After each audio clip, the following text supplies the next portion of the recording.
हरे Krishna. Ramayan wisdom series के 25th session में आप सभी का स्वागत है। और जिस प्रकार से हमने देखा कि युद्ध का प्रारंभ हो चुका है और अधिकतर बार बहुत लोगों को ऐसी एक मनोकल्पित धारणाएं होती है, ऐसे विचार करते हैं कि क्या युद्ध की आवश्यकता क्या है और धर्म के कारण ही अनेक युद्ध होते हैं क्या, डस रिलीजन कॉज वायलेंस।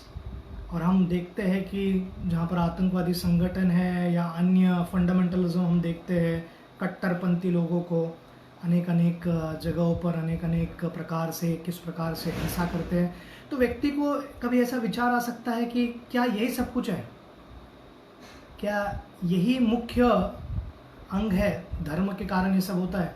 तो सर्वप्रथम अगर धर्म के कारण अगर हिंसा होती है तो धार्मिक स्थल सबसे हिंसक स्थान होने चाहिए जगत में।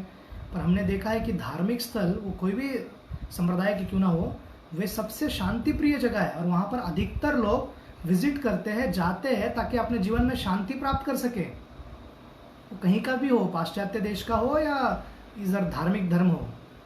और अधिकतर बार होता क्या है, व्यक्ति अपने मतों को और अपने अहंकार को बलि का बकरा बनाकर, धर्म को बलि का बकरा बनाकर उसका उपयोग करता है।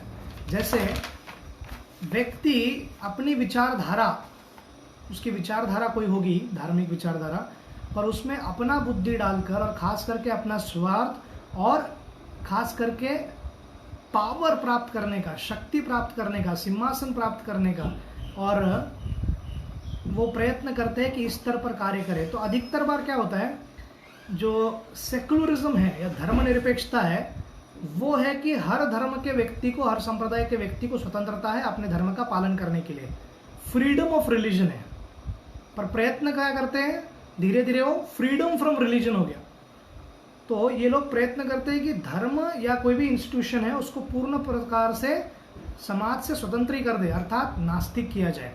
तो थोड़ा सा अभ्यास अगर हम युद्ध का करेंगे और थोड़ा बहुत रिसर्च करेंगे इंटरनेट में, तो हमको मिल जाएगा कि अधिकतर जो युद्ध हुए हैं, 95% से ऊपर जो युद्ध हुए हैं, उसमें धर्म का कुछ लेना देना ही नहीं है। ना विश्व युद्ध 1 में कुछ लेना देना है, ना विश्व युद्ध 2 में कुछ लेना देना है। तो इसका अर्थ क्या है, केवल जो तथाकथित कुछ लोग हैं जिनको इम्प्रूव नहीं करना है, आध्यात्मिक प्रगति नहीं करनी है और केवल लोगों को प्रूव करना है, अर्थात लोगों को बतलाना है कि हम कैसे श्रेष्ठ है, और वो श्रेष्ठतम स्तर भी वो कैसे लाने का प्रयत्न कर रहे हैं कि हम कैसे महान हैं, हमारा धर्म कैसा महान है। इस स्तर पर जब व्यक्ति कार्य करते हैं तो कुछ लोगों की फिलॉसफी के कारण वायलेंस हुआ होगा, अन्यथा धर्म के आधार पर साधारणता ये हुआ नहीं। और जितने भी विश्व युद्ध हुए हैं, उसके पहले हो या जब ब्रिटिश लोगों ने अमेरिका पर जब आक्रमण किया और वहाँ पर रेड इंडियंस रहते थे, तो वहाँ पर कहाँ धर्म का आधार था, केवल कुछ तो लैंड ऑक्यूपाई करने के लिए, धन इकट्ठा करने के लिए स्वार्थी लोगों ने इतिहास में युद्ध लड़ा है। और रही बात, ये अलग अलग लोग अलग अलग गुणों में रहने के कारण अलग अलग प्रतिक्रिया देते हैं। तो साधारणतः जो सत्वगुणी है उनको ज्ञान चाहिए, धर्म के आधार पर ज्ञान चाहिए, और वो शिक्षा लेना चाहते हैं और भगवान से प्रेम उत्पन्न करना चाहते हैं। पर जो राजसिक लोग हैं उनको सत्ता चाहिए, उनके अंदर पैशन होता है, तो उसका उपयोग करते हैं और बलि का बकरा बनाते हैं केवल धर्म को। तीसरा, तमोगुणी लोग बलि का बकरा बनाते हैं और जो रजोगुणी लोग हैं उनको सत्ता चाहिए। तो इस प्रकार से हम देखते हैं कि कैसे विज्ञान में एक थियोरी होता है और एक एक्सपेरिमेंट होता है, उसी प्रकार आध्यात्मिक सर्कल में एक फिलॉसफी है और एक धर्म है या रिलीजन है। रिलीजन का ट्रांसलेशन डायरेक्ट धर्म इक्विवेलेंट ट्रांसलेशन नहीं है। धर्म मतलब व्यक्ति का गंतव्य स्थान या शाश्वत स्थान, जो उसका मूल स्वभाव है। रिलीजन मतलब एक ऑर्गेनाइज्ड, जहाँ पर लोगों की विचारधारा, पद्धत और भगवान को पूजने का जो स्टाइल है वो एक जैसा हो। परंतु अगर उसको भी एग्जाम्पल लिया जाए तो फिलॉसफी है परंतु कोई रिलीजन नहीं है, वो केवल और केवल क्या है, सेंटिमेंटलिज्म है। तो इसलिए व्यक्ति को प्रयत्न करना चाहिए कि इस स्तर पर ना आते हुए व्यक्ति को ये प्रयास करना चाहिए कि अगर समझो कोई धर्म के पास जा रहा है, वो उदाहरण है कि कोई डॉक्टर के पास जा रहा है और डॉक्टर के पास जाने के बाद उसे कुछ तो उपाय दिया जाता है, डॉक्टर उनको बतलाते हैं कि क्या दवाई लेना है, कैसे उपचार करना है और उस उपचार से वो ठीक होंगे। तो कोई व्यक्ति कहेगा कि मुझे डॉक्टर के पास जाना है पर दवाई नहीं लेनी है, अर्थात फिलॉसफी चाहिए पर रिलीजन नहीं, वो है मेंटल स्पेकुलेशन, केवल मानसिक स्तर पर तर्क वितर्क करना और कुछ उद्देश्य नहीं है सुधरने का और ना ही अपने आप को चेंज करने का। तो रियल कॉन्टेक्स्ट धर्मों का यह है कि व्यक्ति के जीवन में सुधार आए, पर्वत के नीचे खड़े हुए व्यक्ति को पर्वत के शिखर तक पहुंचाए, यही सभी धर्मों का मेन सिद्धांत और टीचिंग्स है और इसके आधार पर ही वो होना चाहिए। परंतु अधिकतर बार व्यक्ति अपने गुण, तो राजसिक गुण होने के कारण वो दुरुपयोग करते हैं और तामसिक होने के कारण धर्म के कुछ टेक्स्ट को उपयोग करके अपनी इच्छा को पूर्ण करने के लिए उन लोगों पर हिंसा करने का प्रयास करते हैं जो उनके जैसे विचार में न बैठे। तो देखा जाए तो ये अहंकार का ही उसका लड़ाई है, वो खुद को प्रूव करना चाहता है कि कितना महान है, इम्प्रूव नहीं करना चाहता, सुधरना नहीं चाहता, भगवान से प्रेम उत्पन्न नहीं करना चाहता। और इसी के कारण बहुत सारे मार्ग निकलते जहां पर व्यक्ति सोचता है कि my way is the only way, अर्थात मेरा मार्ग ही सबसे श्रेष्ठ मार्ग है। तो उस प्रकार है कि ये डॉक्टर जो है ये सर्वोत्तम और महान डॉक्टर है और कोई डॉक्टर अच्छा है ही नहीं। इसलिए अधिकतर बार ये बोलना, जब मैं कथा कर रहा था प्रिपेयरिंग फॉर वॉर, तो उसमें एक दो जगह किसी व्यक्ति ने कहा मुझे कि आप ये कहाँ बता रहे हो, लोग कोरोना से पीड़ित है, कोरोना के दुख में है, प्रेम की बात करो, लव की बात करो। सर्वप्रथम ये समझना है कि रामायण का युद्ध हो या महाभारत का युद्ध हो या कोई भी वैदिक युद्ध हो, पहले व्यक्ति प्रयास करते हैं कि वो शांति से निपट जाए।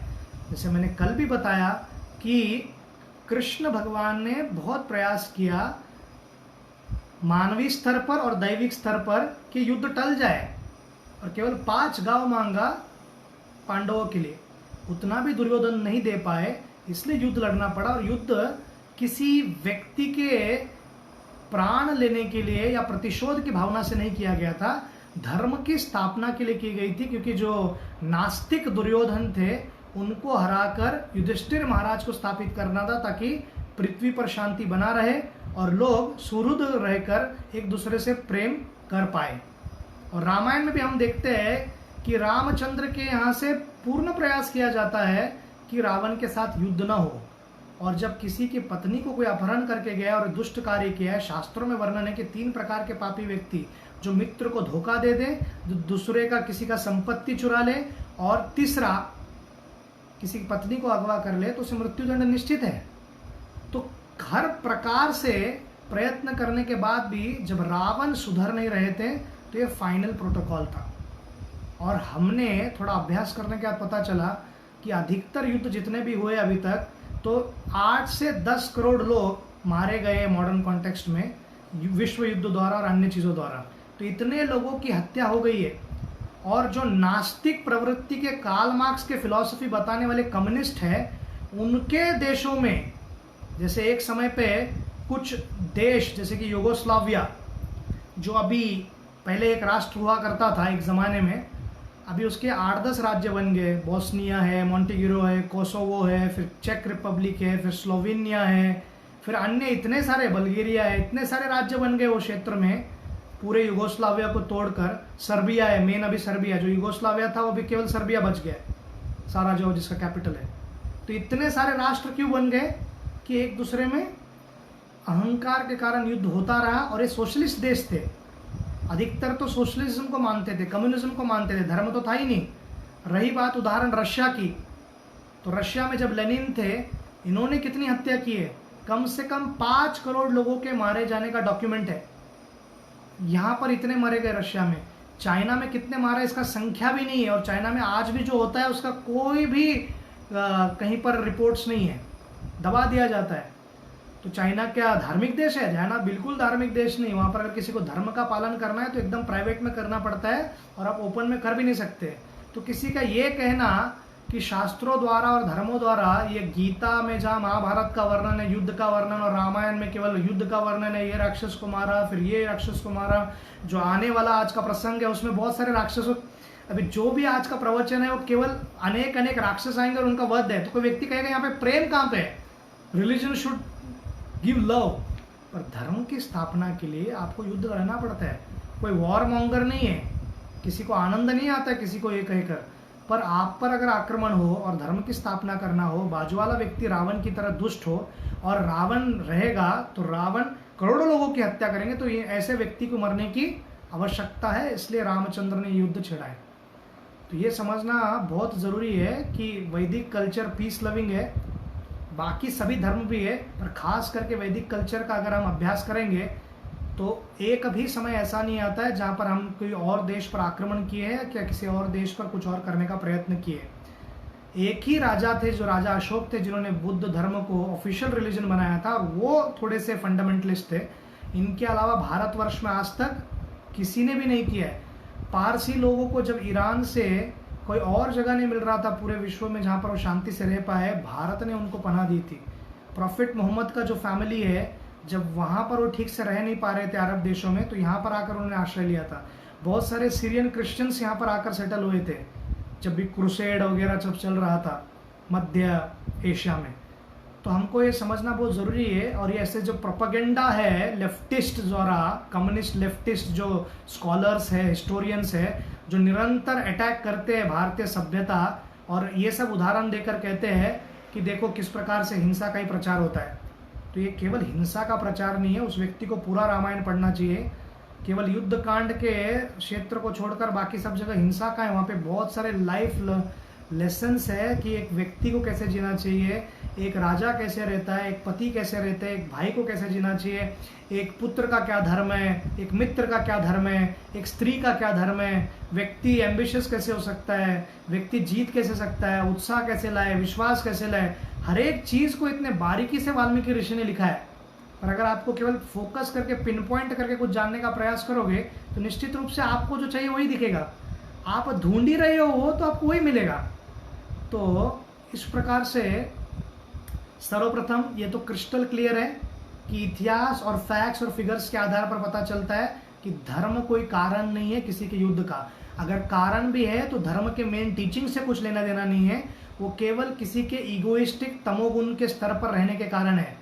और गीता और रामायण आपको ना तो वायलेंस करने के लिए सिखाता है, ना तो आपको साइलेंस रहने के लिए कहता है, वो ट्रांसेंडेंस करने के लिए कहता है, या उत्कृष्ट बनकर इन तीन गुणों के ऊपर उठकर आध्यात्मिक जो भगवान है उनके प्रति प्रीति उत्पन्न करना। ये रामायण और गीता का मैसेज है, महाभारत का मैसेज है, या अन्य कोई भी शास्त्र में कहीं पर भी युद्ध है वैदिक कॉन्टेक्स्ट में।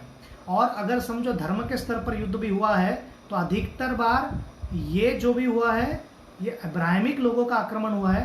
भारतीय वैदिक धर्म या भारतीय धार्मिक रिलीजन जो भारत से उगे हुए धर्म है उन सब का कभी भी किसी पर आक्रमण नहीं हुआ है। और हमारा एक तो हिंसा नहीं है, दूसरा साइलेंस भी नहीं है। हमारा कार्य है कि जो क्षत्रिय का धर्म है उसको करना होगा। साइलेंस हमारी वृत्ति कुछ समय तक अशोक महाराज के अंडर होने के कारण मुगल हम पर राज्य कर पाए, और इसी के कारण इतनी सारी लोगों को पीड़ा सहना पड़ा। तो ये रिकॉर्ड स्ट्रेट रखने के बाद हम अभी जो रामायण की कथा कर रहे थे उसको आगे बढ़ाते हैं। अभी हमने देखा कि किस प्रकार एक बार हमारे जो इंद्रजीत है वो राम लक्ष्मण को मारने से पूर्व ही उनको लगता है कि मैंने इनको मार दिया, और उल्लास मनाने लगते हैं, और बाद में उनको पता चलता है कि कैसे ये धोखा था। और फिर एक एक करके रावण अनेक अनेक योद्धाओं को भेजते हैं। हर बार जब भी योद्धा जाते हैं तो युद्ध के लिए उनके जो मृत्यु का समाचार आता है, उनको संदेश आता है, तो रावण उस क्षण सोचता था क्या मैंने गलती किया सीता का अपहरण करके, क्या मैंने गलती की। फिर तुरंत उसके कोई 4-5 मंत्री आसपास रहते थे, अरे आप क्या विचार कर रहे हो, अरे आप शक्तिशाली हो, आप चिंता मत करो, मैं जाता हूँ। तो ऐसे वालों के लिस्ट में ही बड़ी बड़ी हैकने वाला, अपने बारे में बड़ा बड़ा स्तुति करने वाले लोग, उनमें से एक थे दुम्राक्ष। ये दुम्राक्ष जो है ये बहुत ही विशाल शक्तिशाली भयानक राक्षस था, और वो युद्ध भूमि में जब आते हैं तो वानर इधर उधर भागने लगते हैं। अभी अधिकतर बार आपको एक ही लाइन मिलेगा, अभी जब भी मैं इन कम से कम 20-25 असुरों का वध या राक्षसों का वध होगा अभी। कभी वानर मारेंगे, कभी राम, कभी लक्ष्मण। तो आपको एक सिंपल चीज़ दिखाई देगा, एक हमेशा एक स्टैंडर्ड फॉलो रहेगा। रावण उनको बुलाएंगे, रावण कहेंगे कि ऐसा ऐसा था और उसको चढ़ाने का प्रयत्न करेंगे। ये व्यक्ति थोड़ा बूस्ट हो जाएगा तो उसको लगेगा हाँ मैं बहुत महान हूँ, रावण बोल रहा है मतलब महान ही हूँ। फिर रावण उनको एक माला डालेंगे, रावण उनको चंदन लगाएंगे, रावण उनको तिलक लगाएंगे और रावण कहेंगे जाओ विजयी बनकर आओ। और जैसे ही वो राज्य के बाहर निकलने का प्रयास करेंगे तो उन सबको अनेक अनेक प्रकार के अपशगुन दिखाई देंगे।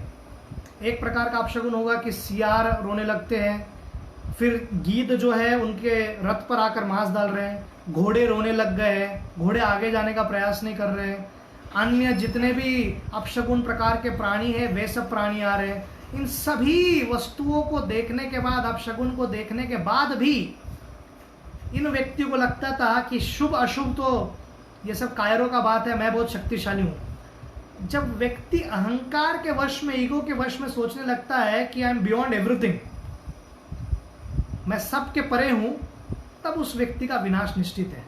आपको ऐसा विचार आता होगा कि एक के बाद एक व्यक्ति मृत्यु हो रही है उनके, तो फिर दूसरा व्यक्ति को मोटिवेशन कैसे आता था?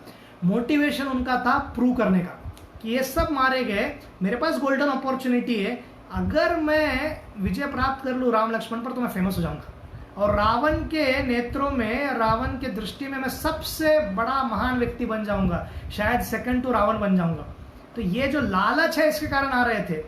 और राक्षसों में कोई ऐसा वीर गति को प्राप्त हुआ वो सब होगा, परंतु बहुत कपटी होते थे, वो छल कपट से युद्ध लड़ते थे, रूल्स फॉलो नहीं करते थे, अदृश्य होकर लड़ते थे, या पीछे से मारने का प्रयत्न करते थे, या अंधेरा होने के बाद भी लड़ते ही रहते थे।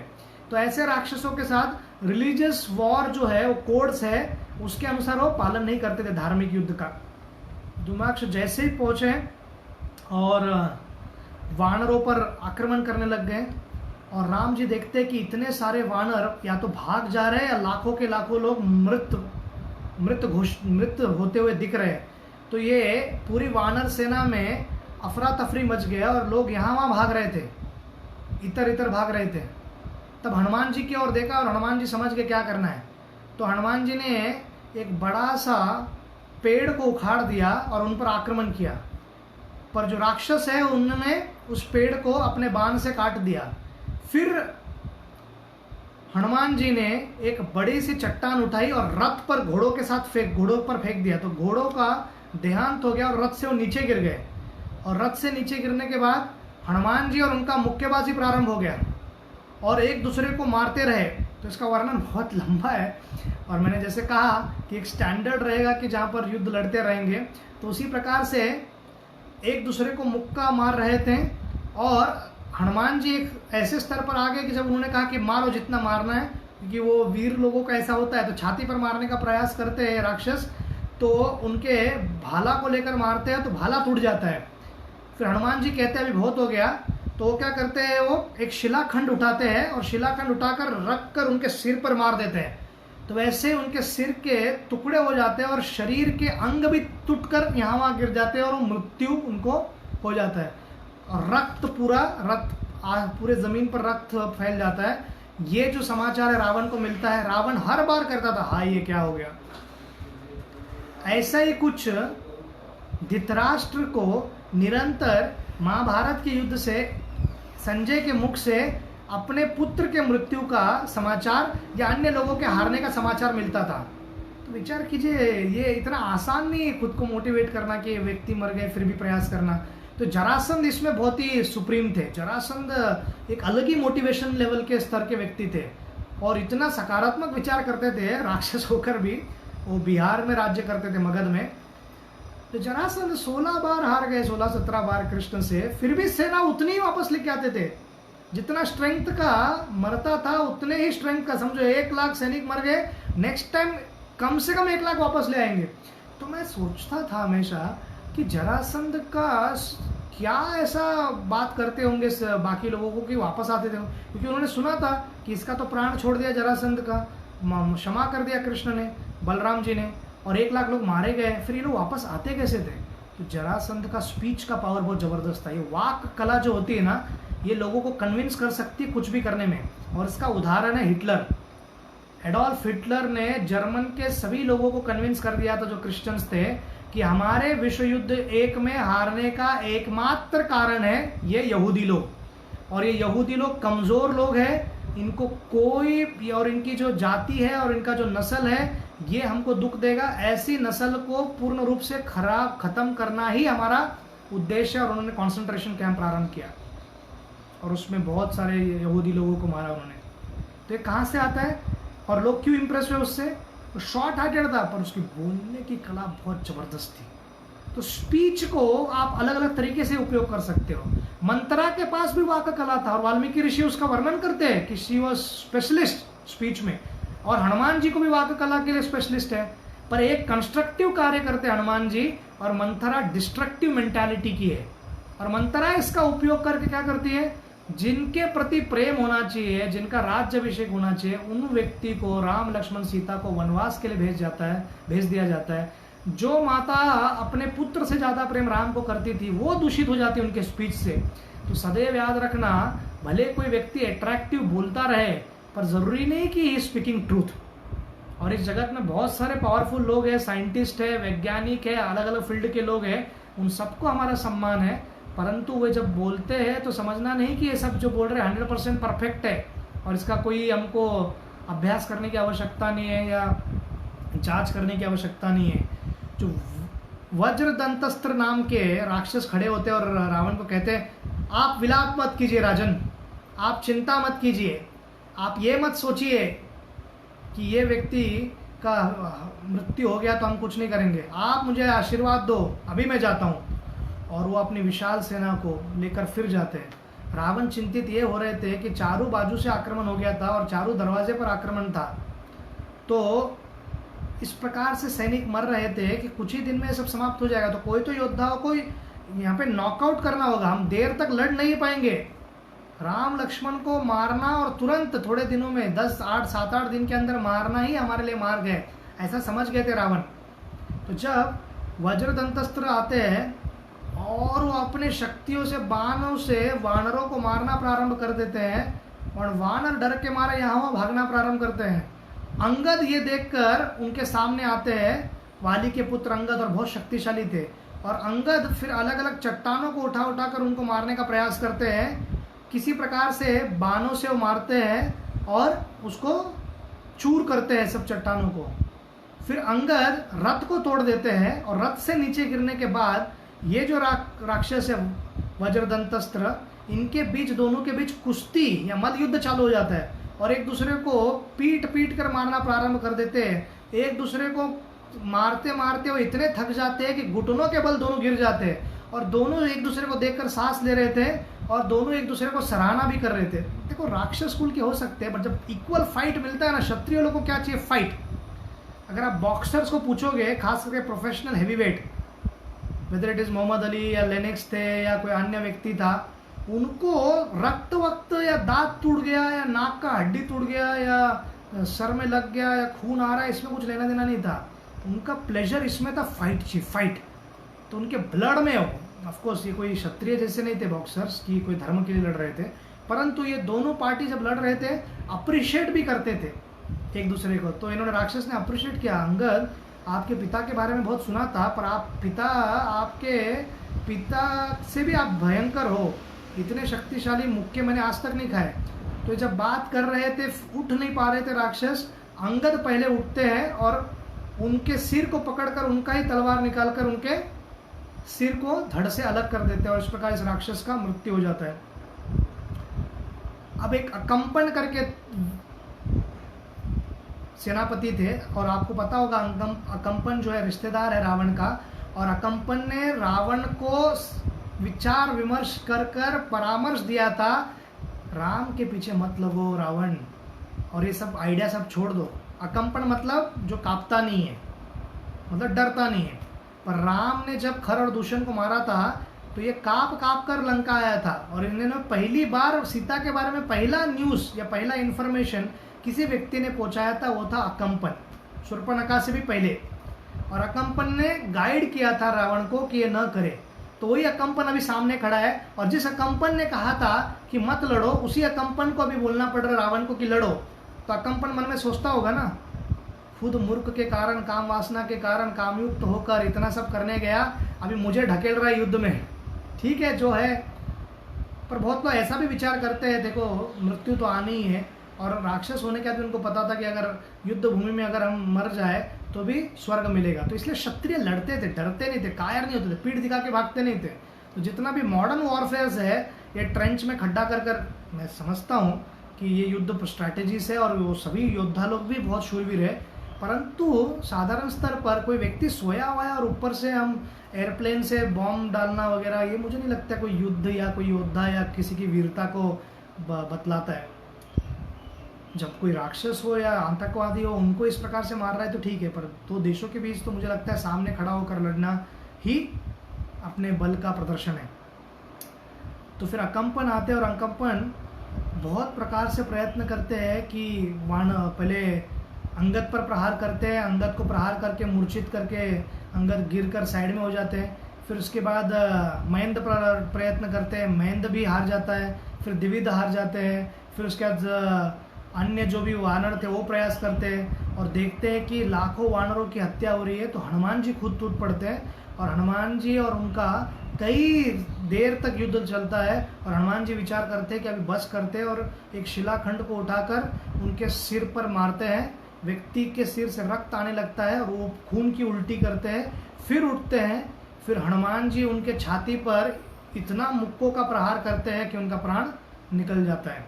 इस प्रकार जब रावण को ये पता चलता है कि अकम्पन मेरे मामा जैसे है, उनकी मृत्यु होगी, तो विचार करने लगते हैं कि अभी मैं क्या करूं। तो प्रहस्त जो उनके मंत्री थे वो बड़ा सा डायलॉग मारते हैं। प्रहस्त हमेशा सपोर्ट करते थे रावण को, पर जब उनके हारता हुआ देखकर जिसका भी जहाज डूब रहा है तो व्यक्ति एक दूसरे को ब्लेम करना प्रारंभ कर देते हैं। तो प्रहस्त कहता है, रावण मैंने आपको कहा था ये सीतावता के चक्कर में आप जाओ मत, पहली इतनी सुंदरिया है अपने राज में, कोई अन्य को लाने की आवश्यकता क्या है। ठीक है, अभी जो कर दिए वो गलती कर दी है, अभी आपके लिए मैं प्राण देने के लिए तैयार हूँ। अभी आप प्रहस्त को बहुत महान मत समझो, उनको पता है कि लड़ेगा नहीं तो रावण मार देगा उनके पास कोई चॉइस नहीं, राक्षस के पास लड़ना है कि नहीं, लड़ेंगे नहीं तो रावण मार देगा, तो उससे अच्छा लड़ते जाकर, कुछ चांस तो है, जीत गए तो प्राण बच जाएगा। तो प्रहस्त राक्षसों की सेना को लेकर युद्ध भूमि में आते हैं और प्रहस्त बहुत ही शक्तिशाली थे, बहुत सारे यक्षों को उन्होंने हराया था, बहुत सारे गंधर्वों को, देवताओं को भी उन्होंने हराया था। तो शक्तिशाली इस प्रहस्त ने आक्रमण प्रारंभ कर दिया और उनको ये भी पता था कि उनका जो पुत्र है जाम्बुमली, जो केवल दारू पीने में इंटरेस्टेड रहता था और हमेशा जो मदिरा का जो तालाब है उसमें था, तो उनको याद था कि हनुमान जी ने उनको मारा था, तो हनुमान जी से बदला लेना चाहते थे और हनुमान जी पर आक्रमण करते हैं। पर नील कहते हैं कि मुझे करने दो। तो नील सामने आते हैं और नील वही व्यक्ति है जिन्होंने वो सुंदर सेतु बनाया। तो इतना विशाल सेतु बना सकता है तो विचार कीजिए कि उनकी भुजाएं कैसे होंगी। तो नील उनसे लड़ना प्रारंभ करते हैं और एक दूसरे पर प्रहार करती है। साधारणतः वानर लोग के पास धनुष बाण की कला वगैरह इतना थी नहीं और करते भी नहीं थे, वो अपने गदा से मारते थे या चट्टान उठाओ डालो सर पे। तो रेसलिंग के लिए बहुत प्रसिद्ध थे सब पहलवान। तो इसी प्रकार इनका युद्ध प्रारंभ होता है और प्रहस्त और नील में बहुत देर तक युद्ध चलता है और ऐसा लगने लगता है कि प्रहस्त नील को मार देंगे। तो उसी क्षण नील किसी प्रकार से उनके रथ के घोड़ों को मार देते हैं, रथ को तोड़ देते हैं और प्रहस्त को नीचे गिराते हैं और इनके साथ एक दूसरे पर मुक्केबाजी जब प्रारंभ होती है तो प्रहस्त एक बार काट भी देते हैं। तो बंदर को नखून भी होते हैं और दांत भी बहुत होते हैं, काट देते हैं तो फिर वहाँ पर मूर्छित होकर वो गिरते हैं। उठने से पहले उनके ऊपर नील एक चट्टान उठाकर उनके छाती पर मार देते हैं, उनके छाती से रक्त का प्रवाह बहने लगता है और वहीं पर वो प्राण त्याग देते हैं।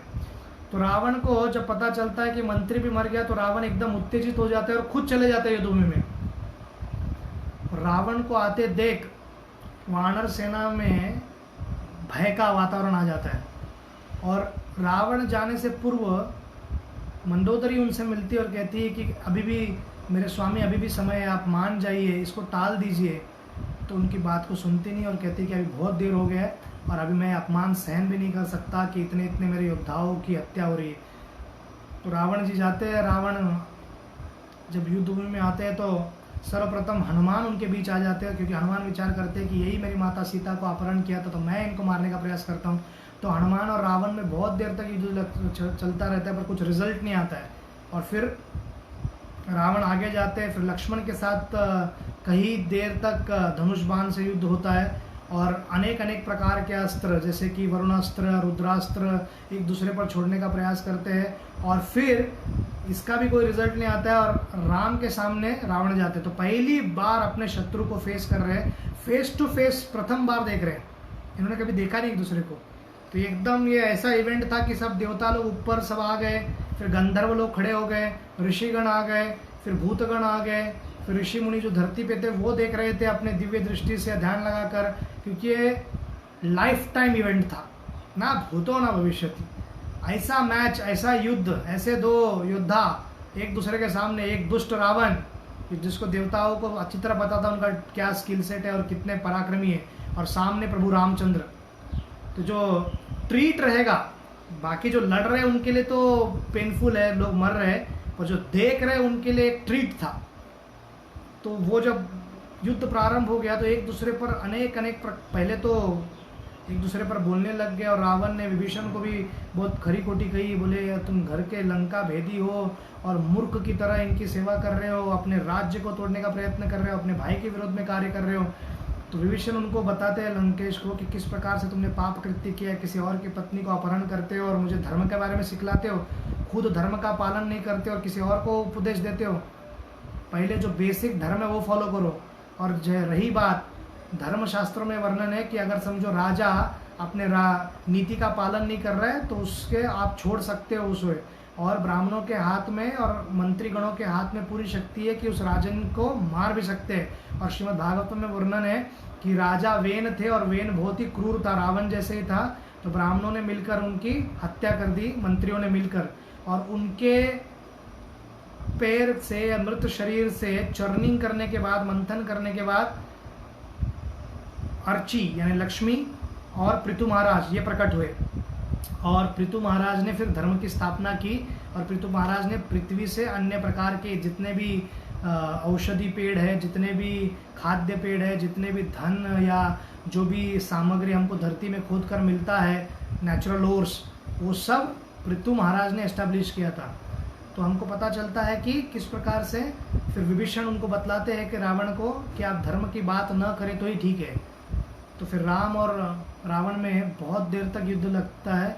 फिर अंततः रामचंद्र एक ऐसे अस्त्र का उपयोग करते हैं जिससे कि सिर पर बहुत चोट लग जाती है रावण को, और वो रथ पर गिर जाते हैं, रथ पर गिर जाते हैं, और दिन भर लड़ने के कारण बहुत थके हुए थे। रामचंद्र उनको कहते हैं जाओ, थके हो, कल आज रात्र को अच्छे से आराम करो और फिर युद्ध लड़ने आओ। तो आप कहोगे ये राम का जो प्रिंसिपल है ये ठीक है क्या? क्योंकि थोड़े दिन में सीता माता ने ऑलरेडी उनको बता दिया है कि आप इतने समय में नहीं आओगे तो मैं प्राण त्याग दूंगी। तो इसमें अभी ये लॉजिकल बैठता नहीं कि रावण को वापस छोड़ो, क्योंकि रावण को मार दिया, युद्ध खत्म हो गया, राजा मर गया। परंतु श्री रामचंद्र सीता माता के बारे में सोच रहे हैं, स्वयं के बारे में भी जानते हैं, परंतु जीवात्माओं पे दया करना उनका नेचुरल स्वभाव है। तो रावण ही क्यों ना हो, वो प्रयत्न करते कि घर जाएगा, थोड़ा विचार विमर्श करेगा, 10 सिर है उसके पास, एक दिमाग तो होगा, उस दिमाग से उसको शांति मिलेगी। फिर वो मंदोदरी का किसी का बात सुन लेंगे, या माल्यवन का सुनेंगे, या कोई और पत्नी का, या किसी और का सुनकर बदल जाए, मौका देते हैं। पर ये प्रिंसिपल को हम लोग को समय काल पात्र अनुसार फॉलो करना चाहिए। महाराणा प्रताप या पृथ्वीराज चौहान ने ये फॉलो करने का प्रयत्न किया, या आई थिंक महाराणा प्रताप, दोनों में से एक राजा ने, और उनको जो मुगल के राजा है मोहम्मद गौरी, उन्होंने 16 बार हारने के बाद उनको मार दिया गया। जब भी आश्रय लेते थे मोहम्मद गौरी तो ये क्षमा कर देते थे। तो क्षमा करने की उनको आवश्यकता नहीं थी, क्योंकि ये मुगल कोई धर्म का पालन नहीं करते थे कि आपको फिर से अटैक नहीं करेंगे। तो वहाँ मूर्खता थी। तो किस प्रिंसिपल को कभी फॉलो करना है? जैसे कि कुछ राजपूत लोग, अगर समझो मुगल लोग आक्रमण करते थे तो सामने गाय रख देते थे, तो ये लोग अपने धनुष बाण को नीचे रख देते थे। तो गाय को मारना ये पाप है, मानते हैं, पर जब आपातकालीन परिस्थिति है तब आप ये सब प्रिंसिपल्स नहीं, आपको हायर प्रिंसिपल्स पर विचार करना चाहिए। और क्या करते थे मुगल? जल, जो भी जल का सोर्स है पानी पीने का, कुआं हुआ या नदी हुई या तालाब हुआ, उसमें रक्त डाल देते थे, तो ये लोग पानी नहीं पीते थे जब तक स्वच्छ पानी नहीं मिलेगा। तो ये प्रिंसिपल फॉलो करने की आवश्यकता नहीं ना जब इमरजेंसी है। तो वो जो राम के दिए हुए स्टैंडर्ड्स है उसको कैसे फॉलो करना है, किस स्तर पर करना है। तो छत्रपति शिवाजी महाराज इस कार्य के लिए बहुत ही एडवांस थे। उन्होंने मुगलों के साथ केवल डायरेक्ट युद्ध नहीं, गुरेला वॉरफेयर भी किया। गुरेला वॉरफेयर मतलब पीछे से आकर भी मारा है, क्योंकि ये लोग ऐसे ही है तो इनको ऐसे ही लड़ना है। जब बड़े बड़े किलों पर चढ़ने का प्रयास करते थे, खास करके औरंगजेब की सेना हो या आदिल शाह की सेना हो, तो ऊपर से बड़े बड़े पत्थर डाल दिए जाते थे। तो कौन से प्रिंसिपल को कहाँ फॉलो करना है अपने को पता होना चाहिए। भारत का तिब्बत में और शेजिन करके एक प्रांत था जो बहुत विशाल एरिया है। चाइना का आज का जो चाइना है, चाइना रिपब्लिक, उसका 30 से 40% लैंड यही था। और चाइना इसके ऊपर पहला ऑक्यूपाई नहीं किया था 1940s में या 50s में, 60s तक। और भारत का वहाँ पर कॉन्सुलेट भी था। और ये दोनों देश के लोग भारत के साथ ही जुड़ना चाहते थे, या कम से कम भूटान की तरह रहना चाहते थे। भूटान का डिफेंस सिस्टम और फाइनेंशियल जो है और एक्सटर्नल अफेयर्स का जो चीज़ है भारत देखता है, तो उस प्रकार से वो रहना चाहते थे ताकि चीन से बचे रहे भूटान। डोकलाम का फेमस केस आपने देखा होगा, थोड़े पिछले 2 साल में हुआ था डोकलाम केस।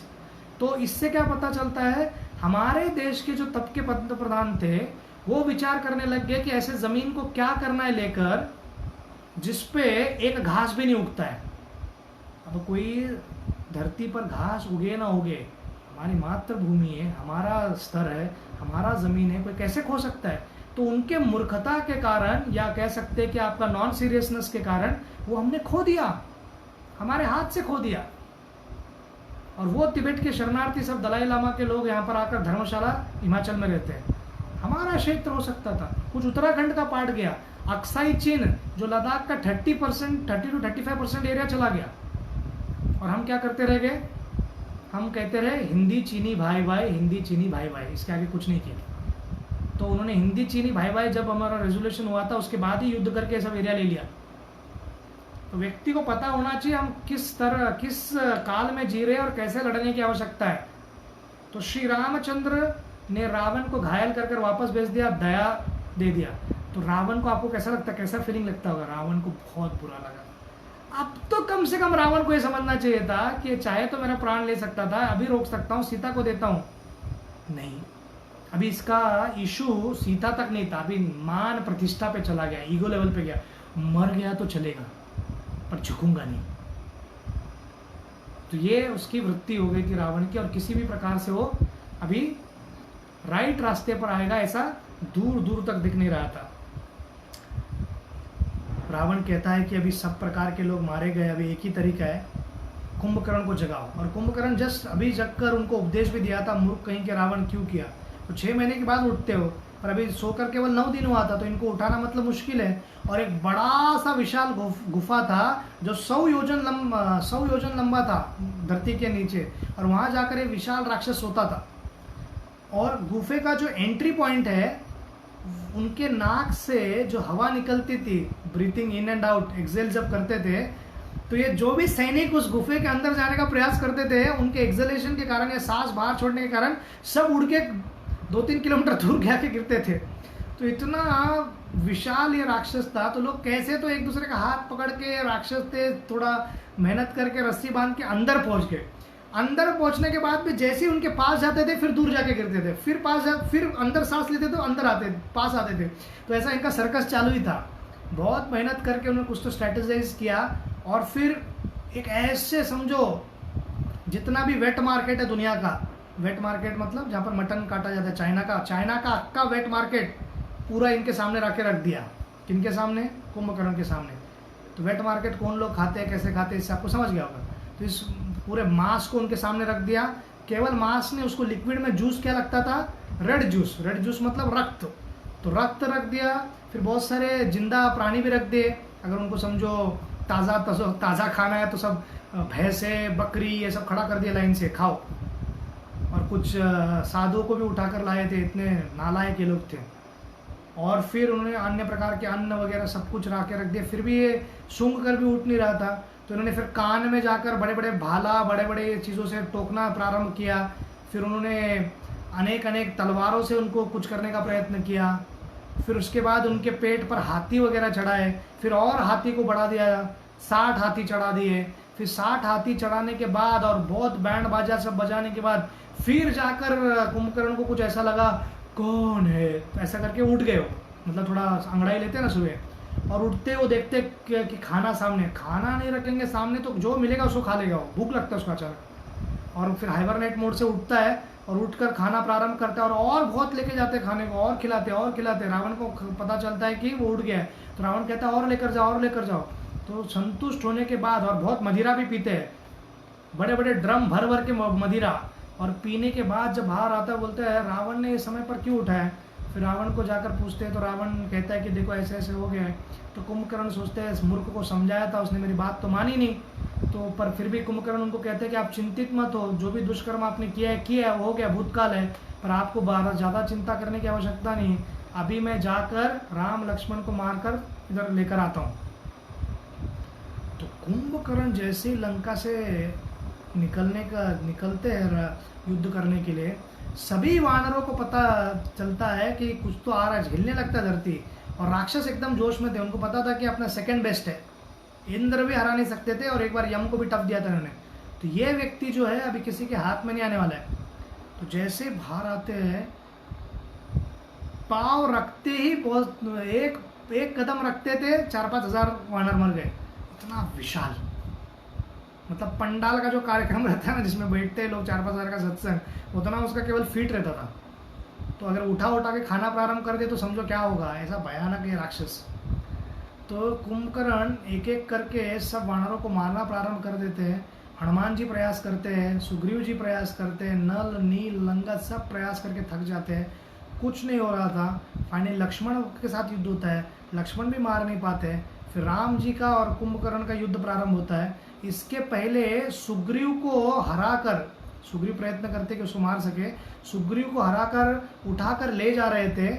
ले जाते वक्त रास्ते में सब वानर लोग एक साथ आते हैं और उनके शरीर पर चढ़कर हनुमान वगैरह सब एकदम टीम वर्क करके इतना मारते हैं कि वो हाथ छोड़ देता है, दर्द के मारे हाथ से छोड़ देता है सुग्रीव को। तो सुग्रीव बच जाते तो वापस आता है वो, और कुंभकर्ण अभी फाइनली राम के साथ लड़ते हैं और राम के साथ बहुत देर तक युद्ध चलता है। कुंभकर्ण युद्ध से पहले विभीषण को देखता है और उनको फिर खरी खोटी कहता है, पर विभीषण उनको समझाते हैं कि कैसे रावण की गलती है, और कुंभकर्ण कहीं ना कहीं कन्विंस था कि रावण की गलती है, पर अभी इस बाजू आकर लड़े कैसे। तो कुंभकर्ण अंत तक लड़ते हैं, और रामचंद्र जब देखते हैं कि इतना विनाश पहुंचा रहे सबको, तो फाइनली उनके लेफ्ट हैंड को काट देते हो बाण से, फिर राइट हैंड को।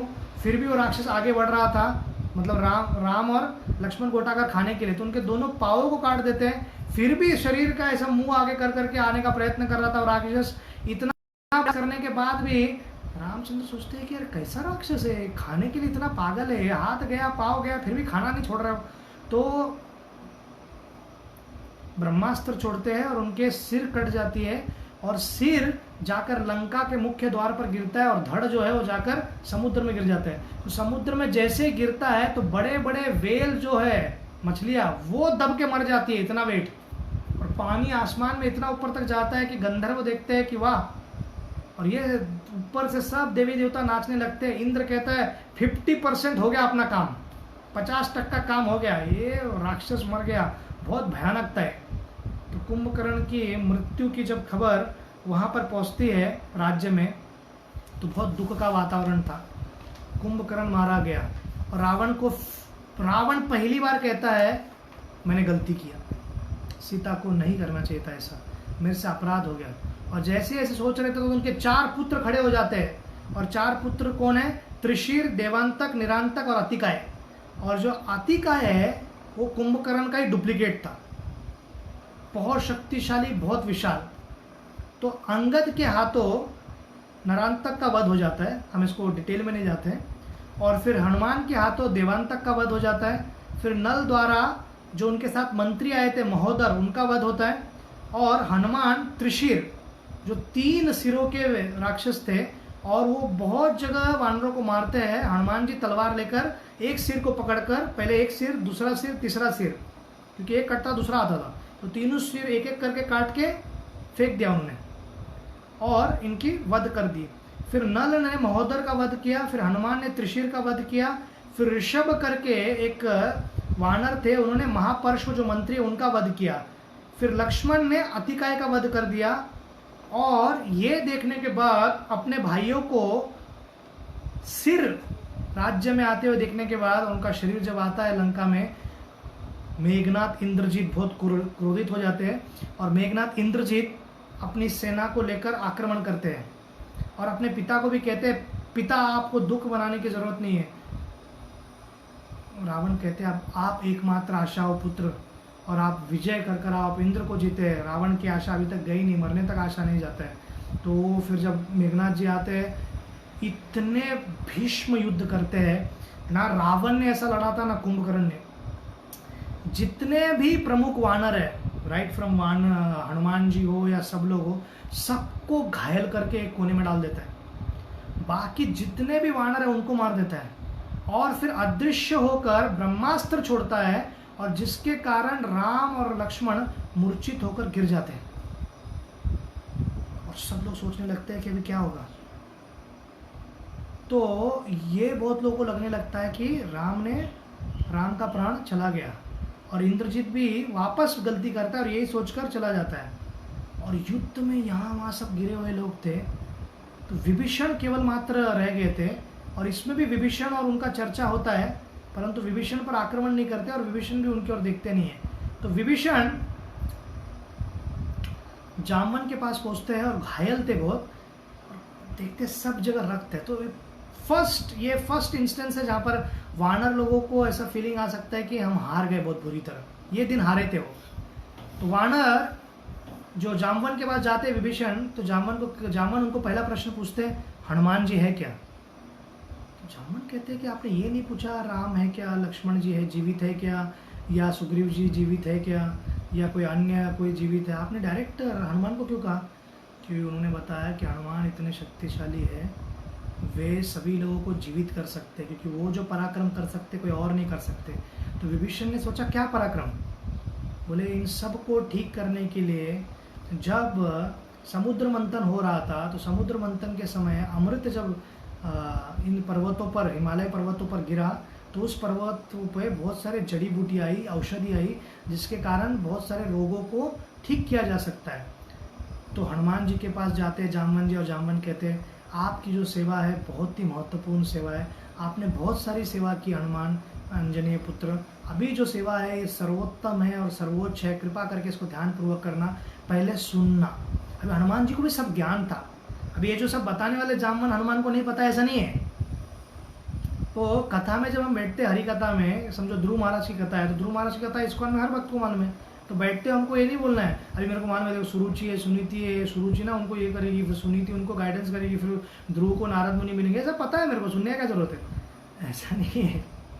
अब आपको क्या लगता है कि परीक्षित महाराज ने बचपन से कथा ही नहीं सुनी थी भगवान की, उनको कोई कथा मालूम ही नहीं था, या अन्य ऋषिगण को कोई कथा नहीं पता था, या जो साधु संत सुनने के लिए आए थे सुखदेव गोस्वामी के मुंह से, उनको नहीं पता था नर नारायण ऋषि ने क्या किया, उनको नहीं पता था रामलीला क्या है, उनको नहीं पता था हिरण्यकश्यपु लीला, हिरण्यकश्यपु राक्षस कितना क्रूर था। इट्स नॉट अबाउट नॉलेज कि आपको पता है कि नहीं पता है। जिस व्यक्ति को लगता है कि उसे सब पता है, उसको सुनने की आवश्यकता नहीं, उसको कुछ भी नहीं पता है। हरि कथा सुनने का उद्देश्य क्या है कि हमारा शुद्धिकरण हो, और जितना हमारा टेस्ट बढ़ेगा हमको नया नया रियलाइजेशन आता है, हर बार वही कथा में नए नए सीख मिलते हैं। तो उसी प्रकार वो कहते हैं कि इनको ठीक करने के लिए 4 प्रकार के जड़ी बूटी है। एक है मृत संजीवनी, जो मरे हुए व्यक्ति को भी शरीर के अंदर प्राण का संचार कर सकता है। सोचो ऐसे भी हमारे पास औषधि हुआ करते थे, आज मिल जाए किसी को, लोग सुबह शाम मेहनत कर रहे हैं, भैया ये कोरोना का कोई दवाई निकालो, कोरोना का कोई दवाई निकालो, कोई प्लाज्मा ट्रीटमेंट नाम का चीज़ प्रारंभ हुआ है, परंतु कितना फुल प्रूफ है किसी को पता नहीं। पर अगर कोई ऐसा औषधि मिल जाए तो ये टेंशन ही नहीं रहता था, ये लॉकडाउन ही नहीं रहता था, बस हनुमान जी गए और ये सब ले आए। फिर उन्होंने कहा कि एक शल्पकर्णी करके एक आयुर्वेद का दवाई है या ये जड़ी बूटी है, जिसमें किसी भी योद्धा के शरीर के अंदर घुसा हुआ अस्त्र आराम से अस्त्र जो होता है ना उसको निकालते हुए घाव हो सकता है, एंटीसेप्टिक हो सकता है या कोई इन्फेक्शन हो सकता है, उसको संभाल के करना पड़ता है कार्य, और जो घाव भी है वो भी भर जाएगा। तीसरा है सावर्ण करनी, उसका अर्थ है कि जो व्यक्ति जब गिरता है मूर्छित होकर तो उसकी तेज चली जाती है, और योद्धाओं की तेज चली गई और समझो एकदम पेल लग रहा है, डल लग रहा है, तो सैनिकों को इतना उत्साह नहीं आता है। तो तेज पुनः स्थापित करने के लिए और बॉडी में ऑरा लाने के लिए ये है। और एक लास्ट है चौथा, संधान करनी, जो लोगों के टूटे हुए हड्डियों को, लोगों के टूटे हुए फटे हुए मांसपेशियों को, और अंग जो अलग अलग अंग टूट कर अलग भी हो गए, हड्डी भी नहीं, कट कर अलग हो गए, इनको भी वापस आप ज्वाइंट कर सकते हो। तो ये चारों जड़ी बूटियों को ढूंढने के लिए खास करके हनुमान जी आशीर्वाद लेकर श्री रामचंद्र या अन्य लोग सीधे लक्ष्मण जी का, उनको दूर से ही, क्योंकि उनकी वो मूर्छित होकर गिर गए थे, तो वो जाते हैं और जब हिमालय पहुंचते हैं, और वो एक और चीज़ बताते हैं जामवंत जी की, ये सब लाइट की तरह चमकते हैं। ये पेड़ ऐसे है कि लाइट देता है, लाइट एमिट करता है। तो हिमालय में हर जगह वो देखने का प्रयास करते हैं, बहुत ढूंढने के बाद भी मिलता नहीं, क्योंकि हिमालय एक व्यक्ति है। जब भी कोई बाहर का व्यक्ति बिना उनके बुलाए, बिना उनके परमिशन का आता था, तो ये सब औषधि ना अपने आप टच मी नॉट की तरह चुप जाते थे और दिखते नहीं थे। तो ऐसे ही आध्यात्मिक ज्ञान हो या आध्यात्मिक प्रगति हो, ये भक्ति जो है, ये श्रीमती राधा रानी, सीता और लक्ष्मी का सिस्टम है या उनका क्षेत्र है। अगर हम अपराध करेंगे, अगर हम अनुकूल नहीं है भक्ति के प्रति, और तो ये कभी दिखेगा नहीं हमको। तो जब हम वृंदावन जाते हैं तो हमको वृंदावन में केवल सिवेज दिखाई देगा, सुअर दिखाई देंगे, लैंड माफिया दिखाई देगा, पानीपुरी दिखाई देगा, गोल्फ कोर्स दिखाई देगा, बिल्डिंग्स दिखाई देंगे। अगर हमारी चक्षु प्रेमांजन चोरी तो भक्ति विलोचन नहीं है तो साधुओं के, संतों के संग में रहकर हरि कथा सुनना, ये धाम का मुख्य उद्देश्य होना चाहिए, ना कि ये देखना कि बाहर से क्या दिख रहा है। तो ये बहुत जरूरी है। तो दर्शन हम धाम का नेत्रों से लेते हैं, पर उससे पहला हमको कानों से लेना होगा। तो इसलिए जो भी ट्रांसलेशंस है, जो भी कमेंट्रीज रहते हैं आचार्यों का, तो उसको दर्शन ही कहा जाता है, दार्शनिक कहा जाता है, क्योंकि दर्शन होता है हमको मुख्यतः समझ में आता है कि भगवान क्या है और कैसे उनको समझने की आवश्यकता है। तो उस पर्वत पर नहीं मिल रहा है, तो हनुमान जी क्या है, समय नहीं उनके पास, तो पूरे पर्वत को उठा लेते हैं। और वो फेमस, क्या कह सकते हैं आप, एक फोटो है जो शाश्वत काल से भारत में प्रसिद्ध है, और बहुत सारे आर्टिस्ट, रवि वर्मा हो या अनेक अनेक लोगों ने वो बहुत ड्रॉ किया है। तो उसमें हम देखते हैं कि हनुमान जी ने इस प्रकार से अपने हाथ पे उठाकर आ रहे उड़कर, और उस मार्ग से आ रहे हैं। तो उससे कनेक्टेड भी बहुत सारे स्टोरीज है, परंतु मुख्य चीज़ को फोकस करते हुए उनको तुरंत वहाँ पर पहुँचना है। और वो आते हैं, जामवंत जी वैद्य को बुलाते हैं, वैद्य ढूंढते हैं, और वैद्य ढूंढकर सबका उपचार करते हैं, राम लक्ष्मण जी का, और सब पुनः जैसे थे वैसे ही, युद्ध के प्रारंभ में जैसे स्वस्थ थे, हष्ट पुष्ट थे, वैसे हो जाते हैं। विचार करो, ऐसा मेडिसिन किसी को मिल जाए तो मेडिकल कंपनी हो या जो व्यक्ति वो चाहता है, वो क्या धन कमाएगा आज के तारीख में लोग। अब ये होने के बाद इंद्रजीत फिर से रणभूमि में आते हैं, और इस बार वो क्या करते हैं, एक नकली सीता को लाते हैं और उनको मार देते हैं।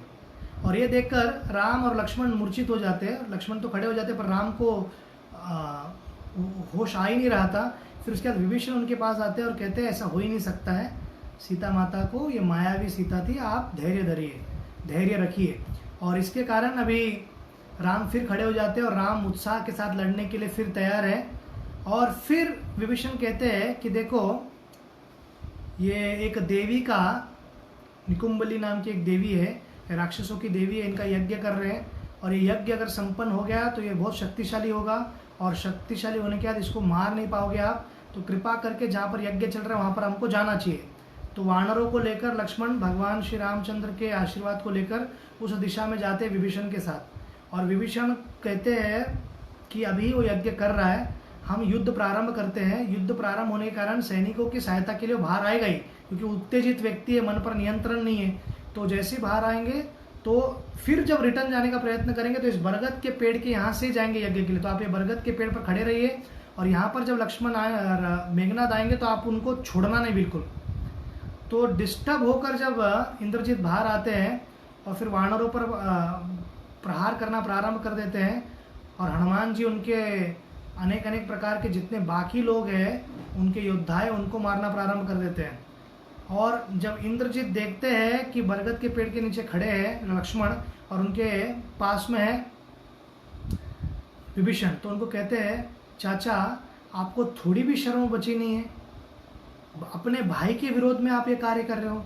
आपके भाई का लाडला पुत्र मैं हूँ और मुझे आपने प्रेम से बड़ा किया, अब मेरे ही मृत्यु का षड्यंत्र आप कर रहे हो और आप उनको जाकर सहायता कर रहे हो जो हमारे शत्रु है। और आपको धर्म की इतनी बात याद नहीं रही कि कैसे व्यक्ति को रिश्तेदारों को अपने संबंधियों का साथ देना चाहिए, ना कि अपने विरोध में जो है।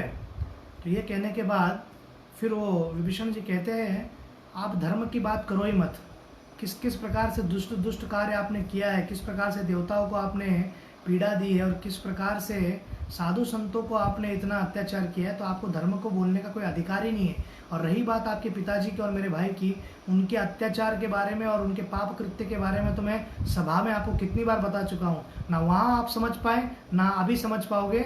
इसलिए आपके वध होने वाला निश्चित है, आपके पिता का भी वध होगा और पूरे राक्षस कुल का विनाश निश्चित है, हम कुछ इसकी रक्षा नहीं कर पाएंगे। तो इस प्रकार से लक्ष्मण और विभीषण के बीच बहुत लंबा युद्ध चलता है और जैसे सूर्यास्त होने लगता है धीरे धीरे मेघनाथ हारने लगता है, थकने लगता है और लक्ष्मण अस्त्र से उनके सिर को धड़ से अलग कर देते हैं और उस प्रकार मेघनाथ गिरकर उनकी मृत्यु हो जाती है।